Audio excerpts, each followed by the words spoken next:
Hello everybody, I think we are live almost. Just waiting for Facebook to tell me that it's live and that, here we go. This looks good. So I think we are live now. So welcome to itoiTEFL webinar this afternoon with myself, Claire. And I'm going to be talking about teaching English online and also thinking about career paths with teaching English as well. So I'm just going to see if there are any comments on the page.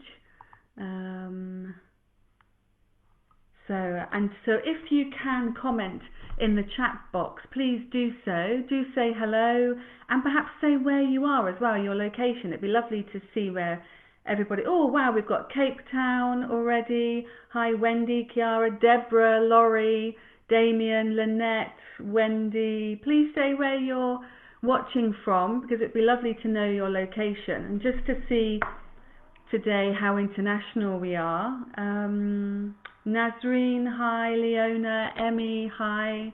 Denise and Sammy, Lynette from South Africa, fantastic. Where else? Well, so far we've gone international with South Africa. If there's anybody else there, please do say your location. And we've got a different continent. We've got New York City, fantastic. And we've got the UK as well, lovely. We've got Essex, hello, in Halifax, Ian, Sammy, and Dylan, fantastic. Johannesburg, Florida, wow. So this is becoming very international. So I will try and keep a look on the comments box and try and answer your questions as we go along. I also have colleagues working in the background and they'll be able to message me different comments and questions as well. So my name is Claire and I'm here in slightly overcast Scotland, and I've been teaching for about 16 years face-to-face and about just over 3 years online. For a lot of my career I've been teaching and teacher training as well. More people are logging in, so somebody from Bournemouth. You might recognise my accent, Juliet. It's my hometown, although we've been in Scotland for about 10 years. But I do have a Bournemouth accent, so welcome. We've got Manchester, the Rainbow Nation, South Africa, that's lovely. New York City, lovely. Casey, David in County Durham, super. Johannesburg, a bit louder. Let me see if I can get my microphone closer as well. Thank you for noting that. Another country, Ukraine, has logged in. That's fantastic. That's Lena. Welcome. Yorkshire, that's Pete. And Singapore, fantastic. So lots of different places. So a very international feeling about today's webinar. So first things I'd like to sort of cover is, well, we have our first question from David. How easy will it be to get a teaching job with a level 5 TEFL, but very little or zero experience? So I think it's worth having a good look at the jobs available. I seem to have lost my camera. Having trouble playing this video. I will continue. I will continue the audio at least and see if Facebook comes back. My camera's on. Okay. I'll maybe just at least do the audio for the time being. I think it's a good idea to ask about what sort of jobs when you don't have much or very little teaching experience. So thank you, David. I think it's good to have a look at the different job adverts that are out there.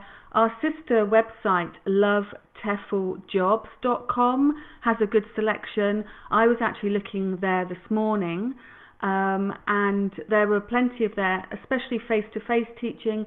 especially now that some countries are now starting to open up after COVID-19 has had such a big impact. Thank you, Catherine. She's just messaged me. She says she can see me, so that's good. I'm glad I didn't stop totally. So I would have a look at the job advert, David, and I would also then see what the requirements are, because they can be different for different countries and different educational providers. So perhaps it's more of a university line where you might need a bit more experience, or it could be a small private school where you don't need so much experience. And they often look for new teachers because they can help you progress, they can help sort of mould you into the type of teacher they are particularly looking at, sort of smaller private schools. So I think it's worth having a good look at the advertisement and see the range of advertisements. This morning I had a quick look and there were lots of different ones available. So do try that, and also perhaps think about teaching online just to sort of become more confident. You could always volunteer and that would help to sort of practice your skills. You know, you've probably done some of the assignments with us and online learning, but now it's a good time to practice. So voluntary work might be something to look at, whether that's online or face-to-face. David says hello from Cape Town. Ireland, Jennifer in Ireland, she's in Kent now, that's lovely to see. Manus asks, are many people joining to teach online even with them losing their jobs? Is there enough work for everyone once qualified? Well, that's a really good question, since so much has changed this year, and I would like to say that I think there are a lot more jobs online now than there ever has been before. Teaching English, we've always sort of had one foot in the digital world, but face-to-face has always been the long sort of standing traditional format. But nowadays, because of the changes this year, the desire, the need for online teaching has increased massively, and we're getting a lot more people wanting to do our courses on itoiTEFL. So I think even that itself shows that there is a huge interest in it. So I would certainly do your assignments and get some practice in as well. Just a few more hellos. Another couple of people from Ireland. Thank you, Ricky and Catherine say we can still see you. That's wonderful. It's just that my screen is blank, so it's a bit off-putting. And Julianne says I'm still on her screen, so that's great. David asks, I would fancy doing online teaching and then than having to move to a foreign country. Well, that's an absolute appropriate desire for your lifestyle. I have been teaching online for about 3 years, just over 3 years, and I've been freelancing, so I've had my own private clients that way. And what's the great thing about it is that my commute is far less than it's ever been. I've usually had about an hour's commute to work on the train or the bus, so just to be able to come downstairs to our office and start working is extremely convenient. The thing is, with teaching online, you could choose to work with a brand that have a ready-made platform, and they have a lot of materials ready for you, and they find the students. Or, like myself, you tend to do more freelance work, and I do a lot of teacher training online as well. So that way I sort of have to promote myself as an individual. I don't belong to a particular brand, but I obviously do work for itoiTEFL, so they are one of my go-to. We help each other for new teachers and training teachers. Thank you, Imelda. She says your video is still on. That's fantastic. Okay, let's see if there's any. That's a good question. Age restrictions. So I'm guessing, Leona, you mean for teachers ourselves. Well, the good news is, of course not. English is for everyone, and we can teach at any age. And that might also affect whether you want to go abroad or whether you want to stay at home and teach online, for example. The flexibility is there, and that's the nice thing about it. Or if Leona means maybe our student ages are different, and of course, so you could teach adults, you could teach teenagers, you can even teach, you know, really youngsters, for 5-year-olds, 4-year-olds. Certainly in the Far East, education in English is getting earlier and earlier. So if Leona, if that's what you mean with regards to age sort of restrictions, but I think it's probably you mean sort of for teachers, and yeah, there is no age restrictions or limits, you know, and that's the great thing about it. Okay, let's see what else we have. Now, that's a good, Lindy asks, what do I need to get an online teaching job? So I would suggest with itoI, you will have done your methodology, your 120 or 180 hours methodology courses. So get the basics so that you know how to plan lessons, so you know what resources to use, how to manage your class and things like that. Then itoI also have the online and one-to-one course as well, so you could try that course and do the assignment for that, to just to get some background and some theory about this type of teaching would be a good basic start to things like that. David, I'm just moving around the chat box a bit. I think David says about pay, I saw there somewhere. Oh, it's gone. That's what I saw.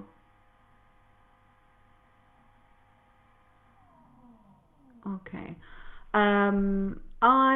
I've just seen. Oh, do you get paid more for online teaching? You sometimes get paid the same, or in actual fact, it might be slightly less. So it seems to range between about £8 and about £20 an hour.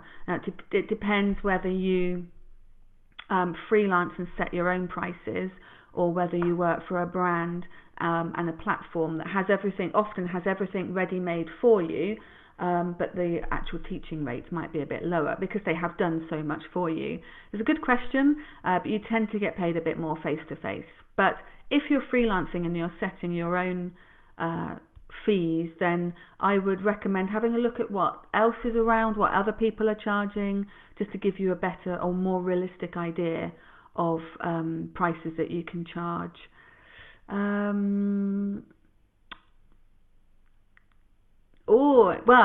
In capital letters from Chantal, what are you not telling us? We want to know if the online job platforms give you the material to teach. Yes, they usually do. So hence, that's also why the hourly rates might be a little bit lower.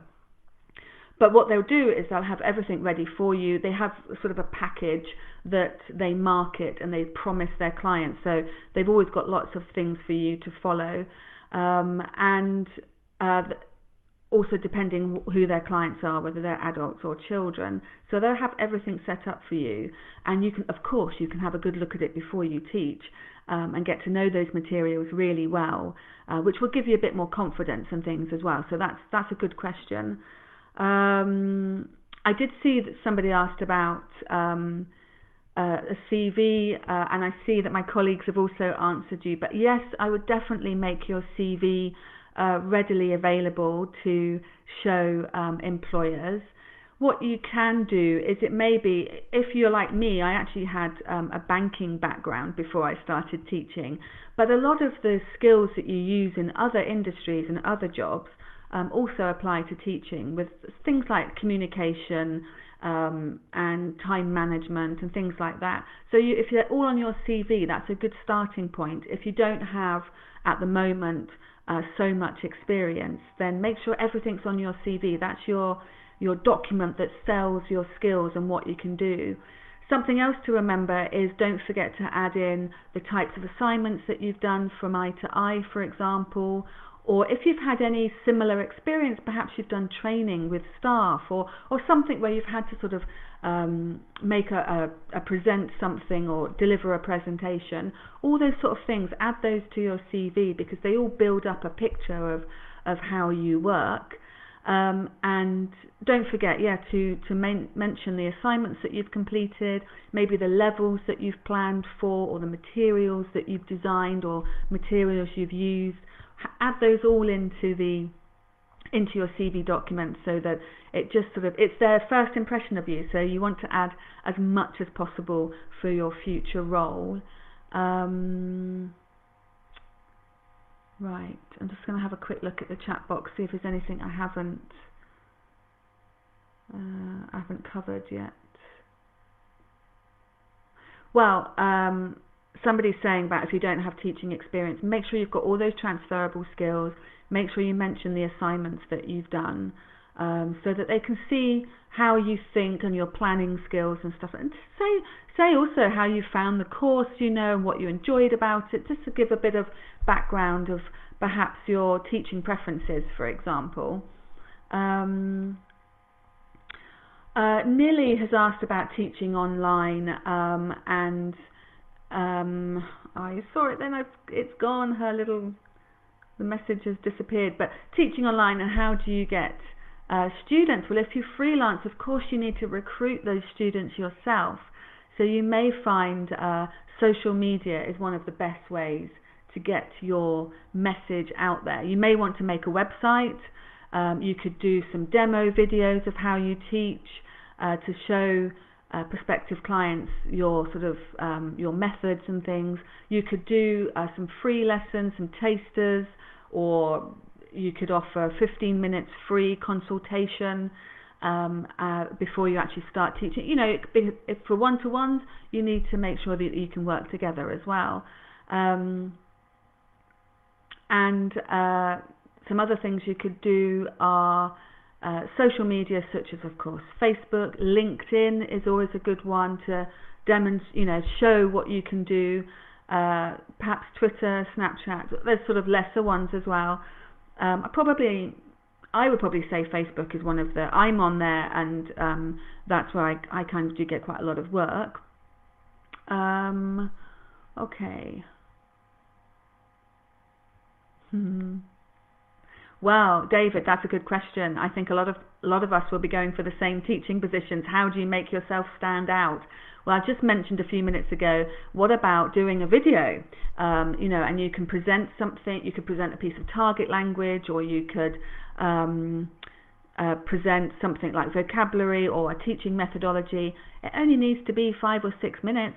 And then they get to see how you perform. So that might be something that would make you stand out.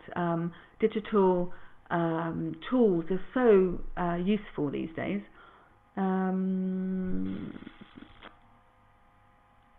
Chrissy, I would like to correct that I've never heard that there's any particular nationality that are not at the top of the list of hiring.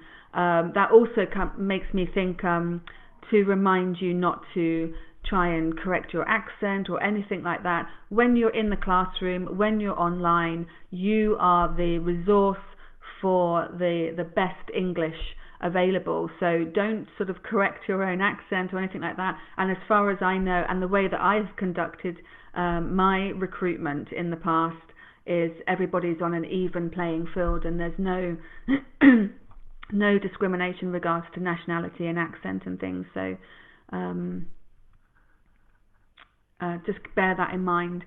I can't speak for everybody, and some cultures may be different, but certainly in the UK, where I've recruited most, it hasn't even been part of the conversation, let alone a problem. Okay, let's see what else. Can you show us your online classroom? I wish I could, but my camera is kind of static. I do have. I can explain a few things. So, because to be prepared for teaching online, there is a couple of boxes that you kind of need to tick, I suppose, with regards to being ready physically, and that is a quiet room. So I am praying at the moment that my puppy has gone to sleep, because he can be quite rowdy at times, but I think he's gone quiet, so I think he's asleep. So you need a quiet room. We have an office in our house anyway, because my husband has worked from home, so we have quite a good setup. You want something that's comfortable, because you can spend quite a few hours each day. So I've got a comfortable chair, I've got a regular desktop computer rather than a laptop, so I'm not it's not that my face and my head is angled down towards the screen. That's a few things to think about. I don't tend to wear earphones. I find them uncomfortable. If anything, I might wear the earphones from my mobile phone because they're small and discreet. But generally, I just use my computer audio.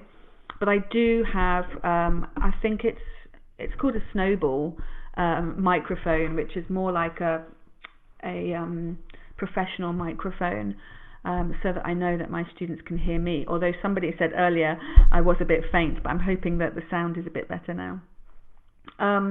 So of course the beauty of teaching online is it's so flexible, you can do it anywhere, but I would recommend thinking about where you're going to sit, because you do have a few hours each day doing this, so you want it comfortable, and you want to look after your neck and spine sort of bones and your posture and things like that. So do look out for that. And there's things that you can find online to make sure you're sat correctly and things like that.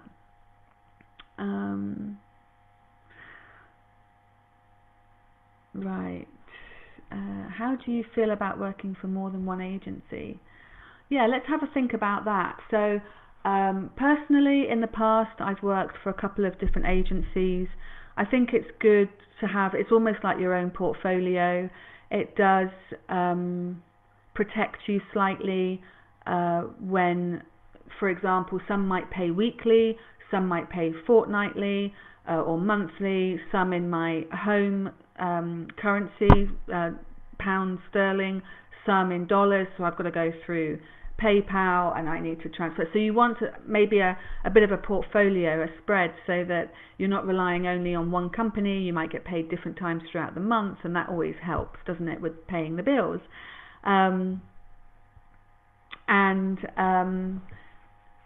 Things like also you may spread yourself across some platforms that have ready-made materials and some freelancing where you're making the materials and you're recruiting students. Be aware, of course, that companies and organisations completely have the right to say that you wouldn't try and poach their students, so you'll probably have to sign some sort of contract for that. But you might have a split between working for some brands and working some freelance as well. Something else to think about that also actually comes into what I've just been mentioning about how you sit and your equipment and things is your daily schedule. You might want to. So I'm in the UK. So for me, the mornings are where I can teach and support students in the Far East. And then towards the end of the day, I've got, obviously all day I've got the UK and most of Europe, but towards the end of the day is when the States and South America are in the office, or live if you like. So you need to think about who your audience is, where they are, and their time zones as well, because maybe you're better in the morning. Maybe you could get up as early as 6 in the morning, and I could perhaps do, I don't know, 5 or 6 hours with students in the Far East. So you need to sort of think about how you want your day to work out. When I was working in Greece, I was teaching in Greece, children, they, of course, they used to come to our face-to-face class after their regular school. So my office days, as it were, or my classroom schedule was much later in the day. I used to start about 4 o'clock in the afternoon and finish about 9 o'clock in the evening. So there's a few things to sort of consider. Business people might want classes before they go to work at sort of 8 or 9 o'clock. So depending on their location, that also might make a difference. Okay. I'm trying to keep an eye on the questions.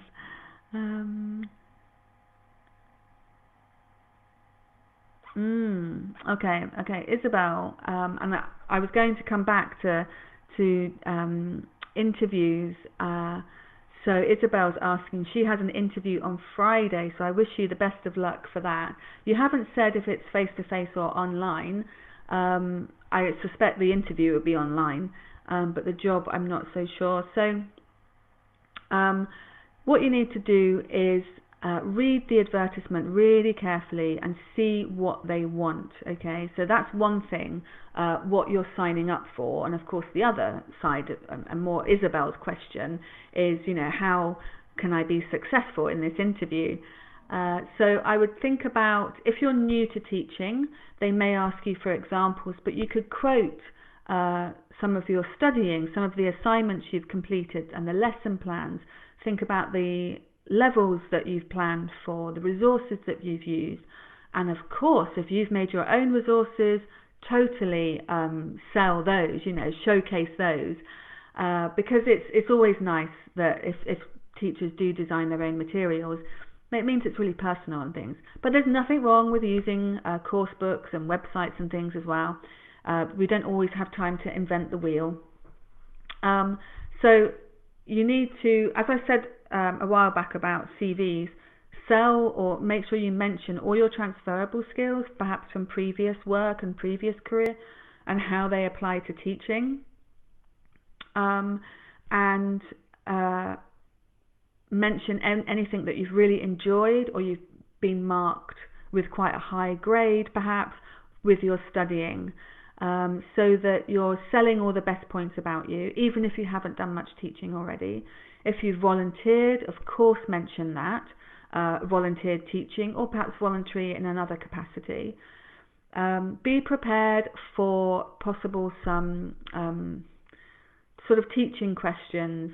Sometimes they may quiz you on a couple of grammar points. For example, how would you teach second conditional, for example? How do you think, what level would second conditional be suitable for? They may ask you. So if you can, it's a lot to brush up on, but be ready for some grammar questions. And perhaps be ready as well for things like, how would you deal with a question such as, how would you deal with students that don't do their homework, or students that misbehave? Those kinds of questions. How do you manage the classroom? How do you give extra support to students that are struggling? How do you manage interactions in class? There's a few different sort of standard questions. I want to see, if I'm the manager, I want to see how the teacher deals with things. So we always sort of say in the lesson planning, always try and have some focus on what you would do with problems that arise in the classroom, because to have a class 10 or 20 faces just staring at you, so what would you do quickly to overcome that, or if the task doesn't quite go to plan? And that's a huge part of lesson planning. Yeah, we can plan the activities, but what would you do if it doesn't go to plan, or what would you do if it doesn't go how you want it to go, and what plan B have you got, sort of thing. That's a nice question, Imelda. The lady that I was saying about the interview, good luck on Friday. Imelda asks about, she's studying with 2 or 3 other friends on a level 5. What are the chances that they could all get a job in the same school? Well, you have to do your research, have a good look, and I've already mentioned the lovetefljobs.com, which is our sister website for English language teaching jobs globally, and I was having a look at it this morning. Now, some of those jobs, they have a lot more than just one position, so bear in mind 2 things this year. You've got, of course, the pandemic and getting past that, and how different countries and therefore different schools are handling that and reopening. And in general, September is the start of an academic year, so you know, it's not all that long to a new academic year. So at the moment, recruitment's pretty high, and they may be recruiting a whole new group of teachers. So contracts often run for the academic year, and say they will have finished in a normal year. This has been a very strange year, obviously. In a normal year, your contract will probably finish in May or June, whenever the academic year finishes. So if a teacher and or the school don't renew for whatever reason, of course they'll be recruiting new teachers. So this will be a real high point at the moment, I would say. So what are we? We're getting towards the end of June. They will be looking to recruit for the September new start of term. They often recruit in January as well. Courses start in January, shorter courses, some of them for higher education and things, so that's another big intake. Somebody's asking, what is a CV? So if you have a look on, well, Google is probably a good place to start. CV or resume, it's really a snapshot of you and your working career. So it does look a bit like a list of your education and the jobs that you've had, but it's really a starting point. It's how you may apply for a job, and that's often the first impression to recruiters as well. So it needs to be up to date, and it needs to be readable, and showcase all your skills. Some people are asking about whether a degree is necessary or not. I would recommend really researching the recruitment pages and the job adverts. There may be some places that don't need a degree, but they will be able to tell you in the job ad. It just depends on the institution. It depends perhaps on the culture or the country as well. It really just depends. So it's a bit of sort of 50-50. And thank you, Nazreen. They're saying that it's a resume. A CV is a resume. Of course, sorry, it's what we call it in the UK. So that's my first name for it over resume. Okay. So Shazia is asking, hi Shazia, can you make enough money through online teaching to make a decent living? Well, how long is a piece of string, I suppose. Depends how you class a decent living. If you want to be in nice accommodation and drive a car, it is possible. You might have your work cut out. It may be something that's not so easy to start with, especially if you're new to teaching and you just need to gain a bit more experience. That might push up your hourly rate. We've already mentioned you might work for a couple of different platforms, different brands. It becomes a bit of a portfolio. This can build on your skills. You might want to specialize. That is something that a lot of teachers do, I would say, after about a year of teaching. And it's still, of course, absolutely possible online. Most of my clients are exam students. So we have a couple of different exams for English globally. We have Ielts, and we have Cambridge, TOEFL and TOEIC. Some of those are for university entrance in English-speaking countries, and some are for some people's CV or resume, just to show employers their level of English when it's needed. So once you're ready, once you think you're ready, because they bring in a continuous amount of students, there's always students who need to do these exams, then it is probably a good consistent amount of teaching and therefore money. I would try and get familiar with the the syllabus and the exam criteria, the format, how they grade the questions and things, because they're all slightly different. Some are online, some are paper-based, and get to know what grades employers and universities want. An example is Ielts, which is an international English language test. You can take the test anywhere. Most capital cities have an exam centre for this. It tests the 4 skills: reading, writing, listening and speaking, and you get a grade from 1 to 9. So 9 would be a native sort of proficient user, and universities often want a 5, a 6. To work here in the UK as a doctor, you need a 7 or an 8. So you get the idea of different.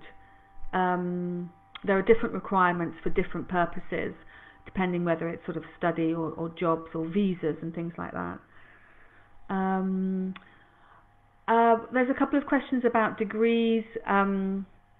And you wouldn't necessarily need a teaching degree, because if you're studying I2I, then your teaching qualification, your TEFL qualification is good for teaching abroad.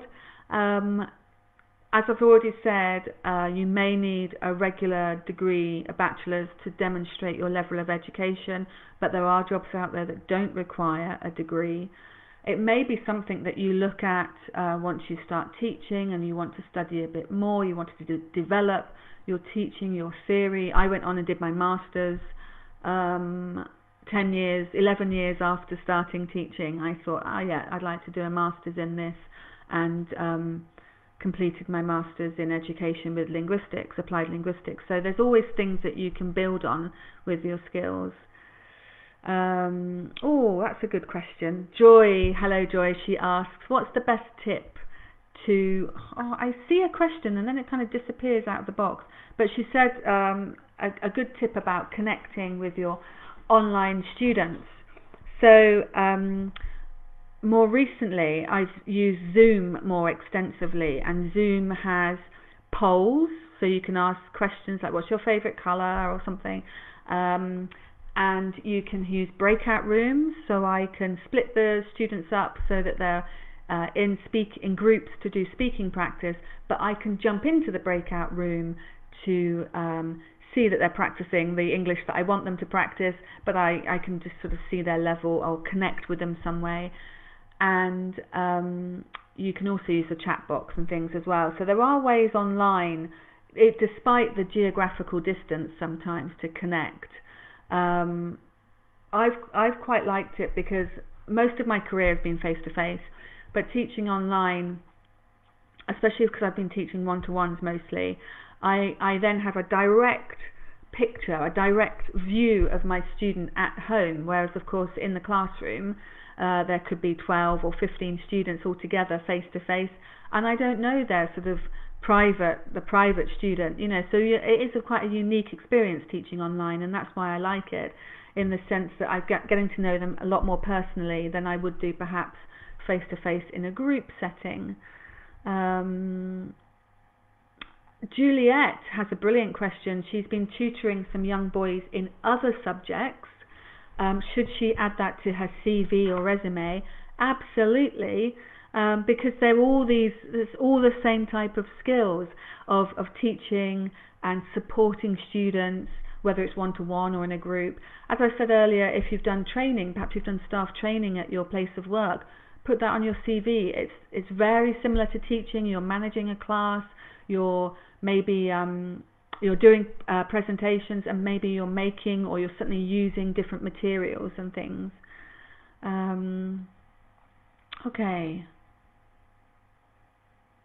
Okay, just a few other things here. Somebody's saying, where can I find online jobs?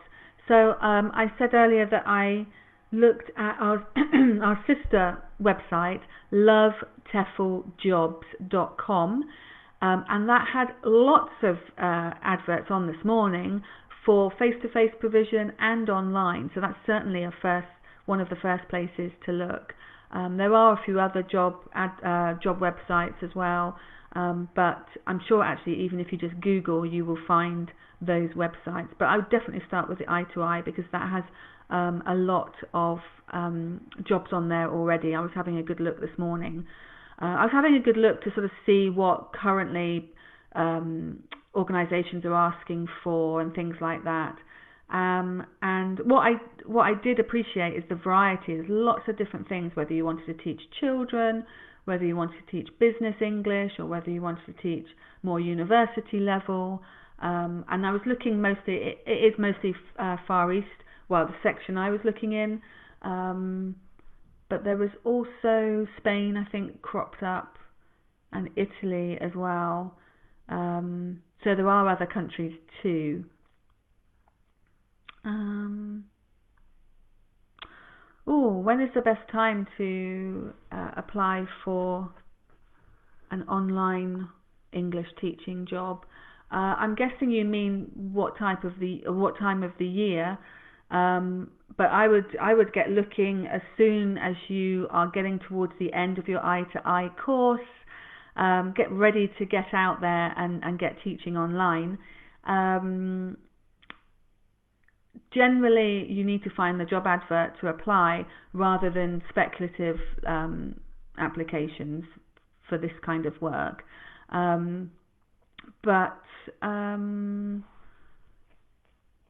a lot of the online work is sort of ongoing, so there isn't a particular schedule, with like the academic year, like there is face to face.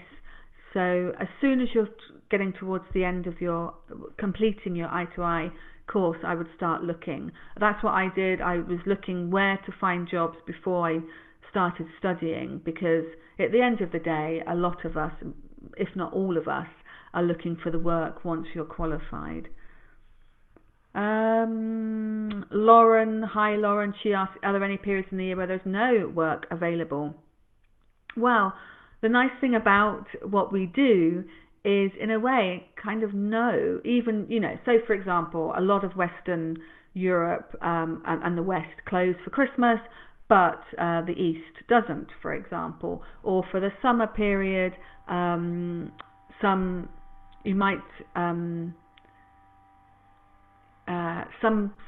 universities and schools close, but across in another country they're sort of open because they are just for English language teaching. So for example, in the UK, summer school English language teaching is huge, face to face. That's for all ages of children and adults. It is, obviously, of course, for us, it's our nicest weather as well, so lots of people come to the UK. And so this could be the same for other English-speaking countries. Online is ongoing. It might be that your student is changing their job and they need to take an exam, so that they've come to you for online teaching. So there isn't any time of the year that's popular or not. It depends on their timeline for when they want to change their job, for example, when they want to take the exam. So there isn't really, we're busy all year. I have a lot of colleagues that teach in Europe between September and June, and then come back to the UK for the summer to teach, because there's so many schools open here in the UK. And that's what I was doing in Greece, so you're spending the academic year abroad and then back just for a few months in the summer. So there's things like that, and that makes it then that's a whole year round job. Okay, Michelle asks about technology, and that's another good question.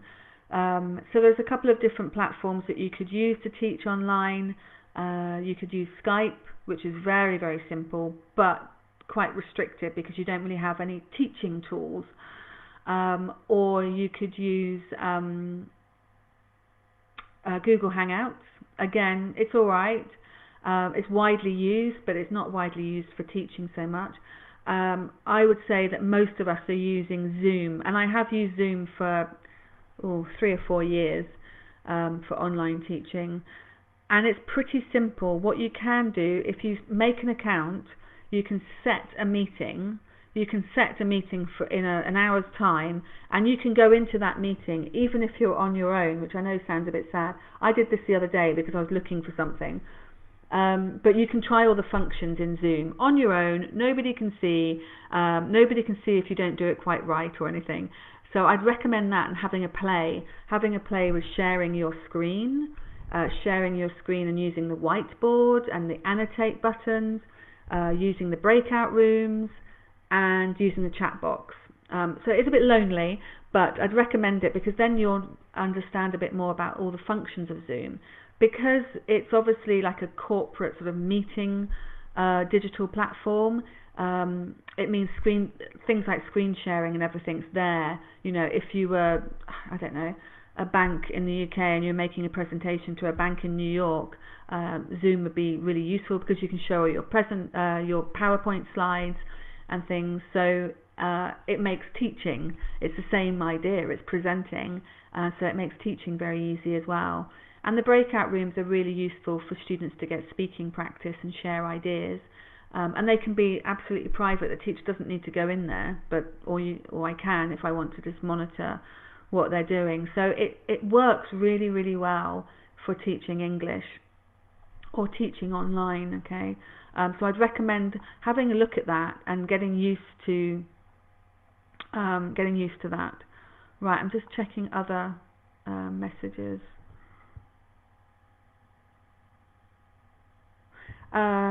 Somebody has asked about a TEFL certificate with another university. Do I have to do the I2I? I would have a look at your university's, I've forgotten what they're called, but it lists all the modules that you've studied, and just see how it compares to the I2I. It may be that I2I can provide more theory, more methodology than what the university certificate has, the TEFL certificate. So I'd check and compare what the modules are and what it includes. Okay. Isabel asks, even with many years of experience and a degree holder, do you really think TEFL certificates are necessary? Yes, in the sense of recruiters will want to see that you have you've studied something with regards to teaching.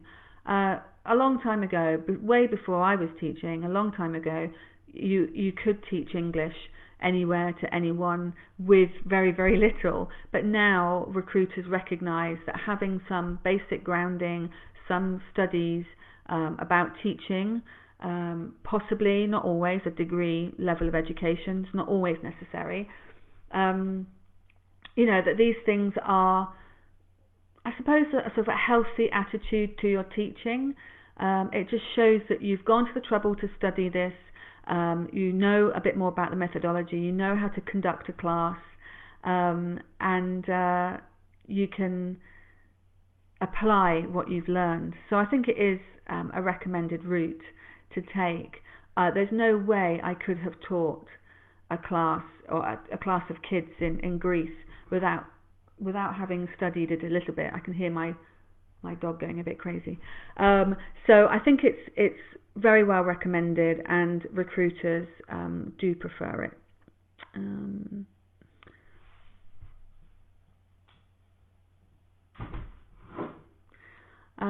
Somebody, Lyrek, I'm sorry if I don't pronounce your name correctly, who has a friend who studied a lot, has a degree, but online the company is only paying her $7 an hour. Now, I have heard of that.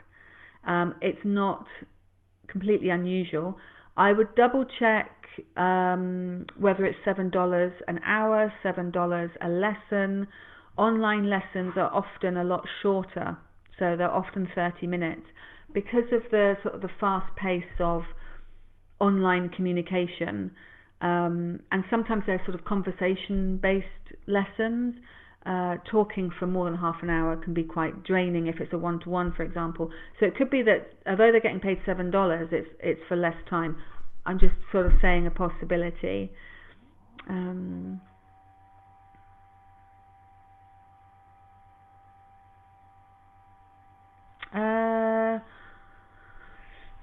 Inez, that's a really good question, and I might have to come back and think about that. She asking about, if you've done your TEFL qualification a few years ago, are there any sort of refresher courses, especially if you're starting to prepare for an interview? I will also check that I2I team have a look at that, Inez, because it's a good question, and of course, understandably, you may want to brush up on some teaching ideas and methodology before you have the interview.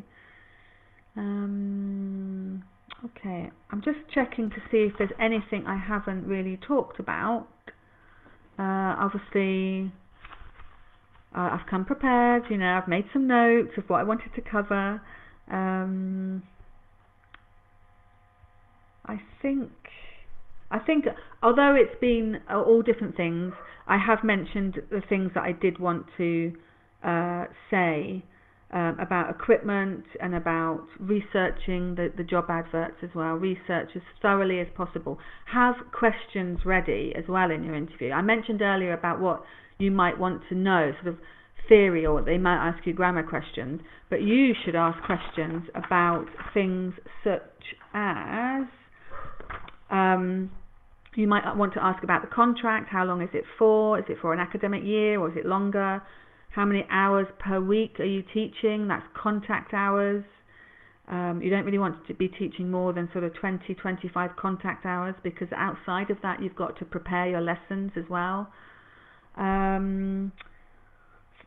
Check that they help you with visas or employment permits. Check that the school or the company help with accommodation. They might help with the airfare, and they may help with medical. These are things that I saw on the job adverts this morning when I looked at our sister course, lovetefljobs.com. So do read it really carefully, the advert itself. Have a look if there's what tax you might need to pay in that country, what holiday you might be entitled to. Think about class sizes. Do they have like 12 students, 20 students, 30 students? And very importantly, as a new teacher, find out what support they help you with as a new teacher or joining their organisation. What induction do they carry out? That type of thing. It's all really important that you settle in. You're in a different country, a different culture perhaps, and it takes a little while to get used to things. So what can they do? When I was teaching in Greece, the agency that I got the job through put me in touch with other teachers of doing the same. So we had a little network, a community, which was really nice. Sorry, that is my puppy. I'm just going to let him in 1 second. Otherwise, he'll just keep barking and barking and barking. I mean, that's also the bonus of working from home. It's nice to be able to keep my puppy Rusty company. Okay. Amina, I said earlier about if you don't have teaching experience but you're looking for a teaching job, don't forget to add to your resume or your CV any transferable skills that you have, maybe from previous roles of presenting or communication or time management. I was in banking before I became a teacher, so there are quite a few things that are quite easily transferable to the teacher role, or people skills, So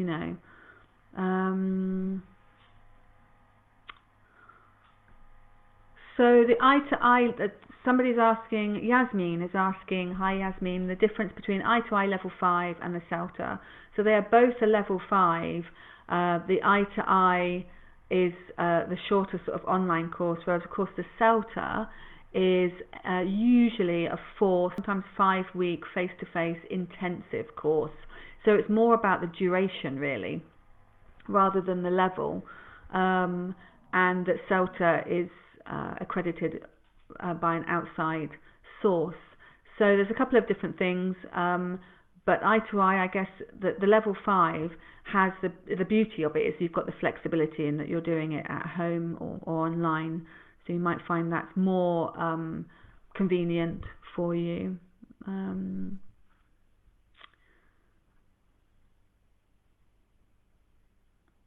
Just checking the questions because I'm sure we're going to run out of time soon.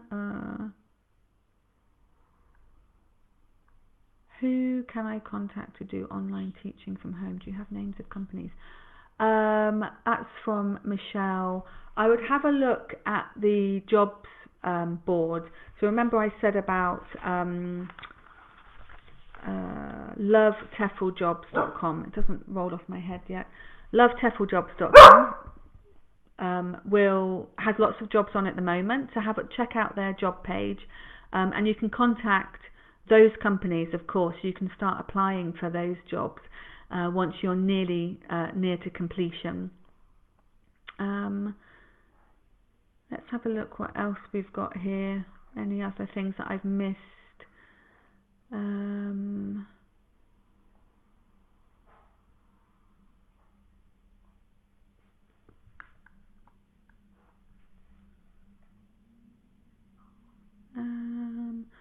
There's a question from Mathine about getting steps to acquiring, or I think actually my colleagues have answered that.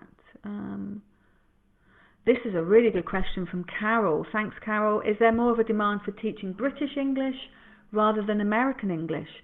Well, it kind of depends really on the students. There's no right or wrong. Is that working okay? Oh, right, okay. There's no right or wrong and the difference between British English and American English.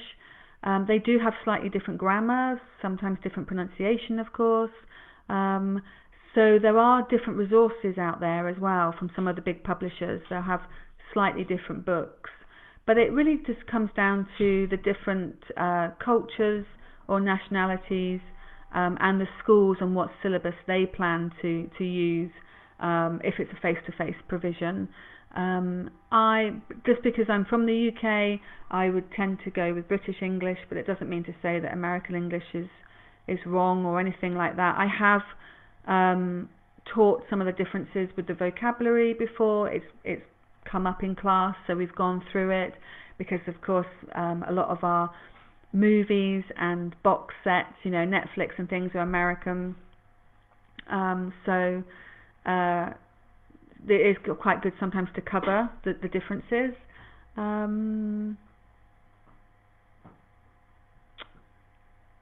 Hi, Millie. She says, I'm here. She says, I'm late, but it's okay. Better late than never, huh? And Ilona, that's another good question, whether you earn more money per hour if you teach a group of students or with an individual. If you're freelancing, that's your discretion of how you want to price your fees. Some schools, I did have one school a long time ago that paid us more for individual, for one-to-one classes, because they are quite intense and they do require you to do a bit more planning sometimes, or certainly more performance within the class. But I've never had that since. That was only one school a long time ago that did pay a bit more for individual lessons. And Lauren, that's another good question. Props and tools. So if I'm teaching face-to-face, I've always got paper, pens, colour pencils, and dice, and maybe a couple of realia things. I mean, most of us have usually got our mobile phone with us, I suppose.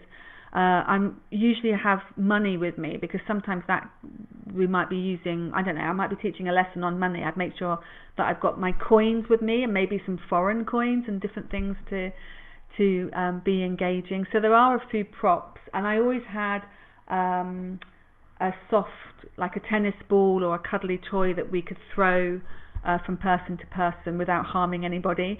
And when I went to Greece quite a long time ago now, I think I took CDs, and because there wasn't very much at the school, so I took music and things as well, because you can use songs obviously in English. I suppose now with smartphones there's so much on YouTube, but I'd certainly have plans and lesson materials and things stored in the cloud if I was going to Greece again for easy access. What else?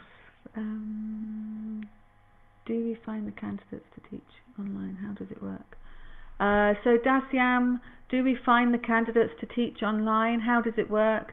I said earlier about if you're freelancing, you'll need to recruit your own students. So some of the best ways are LinkedIn and social media. Perhaps get your own website, make some demo videos of yourself or demo podcasts and things like that to demonstrate your skills in teaching. Perhaps you can have a nice friend or colleague or student that will be your student in the demo to help you make a video or something. Is it possible to get a step-by-step guide to receiving? I think maybe our office might be able to answer that, about how to get the certificates. And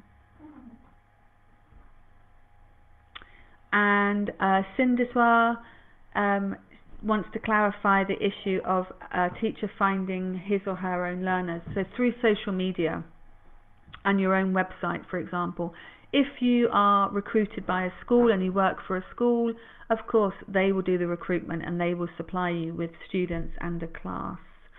Okay, I really think we're probably in our last 30 seconds.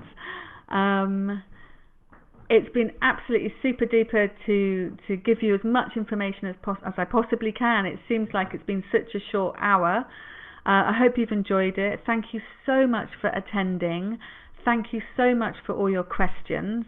It's certainly kept me busy. I haven't even taken a sip of my tea. So that's great. It's great that we've had such an international feel to the webinar, and lots of questions and thoughts about itoI and our courses. So do log in, do complete your course. Good luck with your next assignments, and of course the best of luck with your new teaching adventure. I think I will finish there. Thank you so much, folks.